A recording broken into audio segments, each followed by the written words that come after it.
It's online. I didn't even realize. How are you today? I have, like, the filter is really strong. I have to totally admit. But I think it's also because of the light. I'm just in front of a window. So it's just like, well, I would love to be like that every single day without makeup. Amazing. How are you today? I'm live from my hotel room. Actually, it's not sexy at all. And so basically the hotel is not sexy at all. But I'm in Riyadh, and I love Saudi. I love Saudi so much. For those who don't know Saudi, you should. It's just like the new place to be, basically.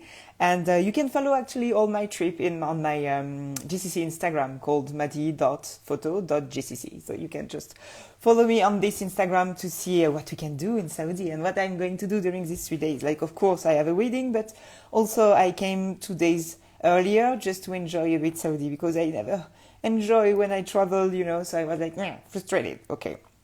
Today I want to talk with you about something really important for me and something I keep repeating again and again and again. Because so many people always ask me, Madi, can you just give me some tips or your point of view about how to be different? The thing is, we are all looking how to be different in our businesses. We never know how to do it because we always focus on the product, for example, or the price, or, like to try to find a way to be different. But basically, after 11 years now, I've found that we have 3 ways to be different. This is what I call the 3 pillars of differentiation.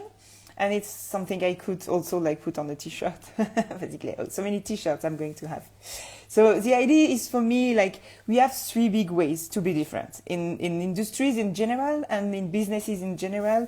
Whatever you sell a product or whatever you sell a service, it's always 3 ways to be different. Oops, come back. So yeah, it's a hotel room, system D, system B, system C. It's okay, you're back. So basically 3 ways to be different, as I said. The first one, of course, is the product itself, means what you basically sell. Like if you sell a product, you take the product itself, this is what you sell. If you sell a service, I'm a photographer, it's my photographies, okay? So you can be different because you create something completely different, nobody else can do and nobody else can sell. So of course you'll have the exclusivity of it, and it's exciting. I mean, it's something really interesting to analyze in the marketing industry in general, because when you think about it, all the people who were the first to create a concept or to create something didn't really last in the time. Like, for example, I always talk about Yahoo, for those who knows, or all this searching website. And then now it's Google. And now, if you know, Google is maybe going to be replaced by something called ChatGPT, if you've heard about it. I'm fascinated about the thing. It's just insane. Anyway, you should have a look.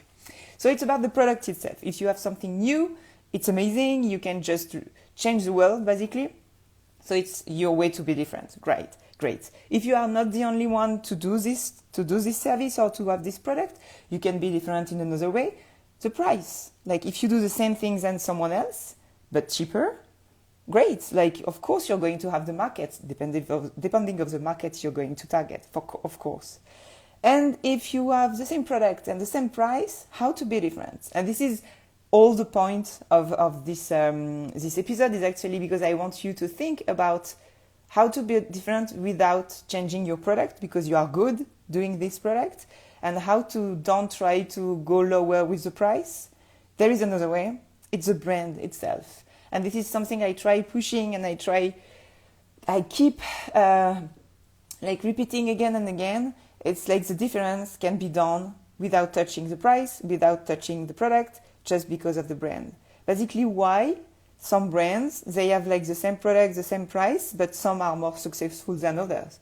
Because of the communication, because of the marketing, because of the client experience. And client experience, believe me, especially when it's a service, it's something that makes difference. I mean, I can tell you about it because it's the story of my life, And I'm so obsessed by the client experience, but we will do another episode about it, don't worry. But yeah, basically, client experience, the prestige. Maybe you've built the brand very famous, very rare, everybody wants, but not a lot of people can have. All the way you can communicate. And the personal branding, of course, if you sell something with your name on it, it can be so different. I can use my example, not my personal example, but my industry in general. We are wedding photographers. what we do could be like, let's say, similar in a way. I mean, like, I know some amazing wedding photographers, they do an incredible work, but they don't find a way how to not be successful, but how to grow up, like how to continue to evolve, and how to find another market, or how to reach their goals, basically. And it's a pity, because they have an amazing work. Like, I mean, their photographies are incredible. The price are okay. So why? So it's when you really think about it and you take the time to think about it and to analyze, so most of the time it's because of the brand itself, like the way to communicate, the marketing, etc. So it looks obvious now I see it, but when you take a minute, can you please sit and have a look on your own business and think, if you focus everything, almost everything on that, it's a big word, like everything, it's a bit too much. Of course, you have to have a good product. You cannot sell shit, sorry for saying that, even if you have a good communication, but not that sure. Honestly, when you analyze the market sometimes, when you think about some luxury brands, etc., like I have some shoes like that, I paid a fortune, and it's very bad quality. So, it's all about the branding and communication. I keep saying that, but I definitely believe it. So I would like to have your point of view about it. I'm definitely, convinced by that. I mean, it's when you have a good product, you can have a good price too. You can be even expensive if you have a good brand, a good communication, as I said, marketing, client experience, prestige, personal branding. Yes, everything is on my paper. So of course, don't worry, you will find more details on the blog post, on the podcast, like everything will be developed. But I really want you to sit and to think about it. How can I change everything just about the third branch, the third pillar, like the brand itself? You have the product, you have the price, this is the price you calculated, you need this amount of money, you deserve this amount of money for this service or this product. So how to be different now? It's just to change the way you communicate about your product. Think about it, give me your point of view.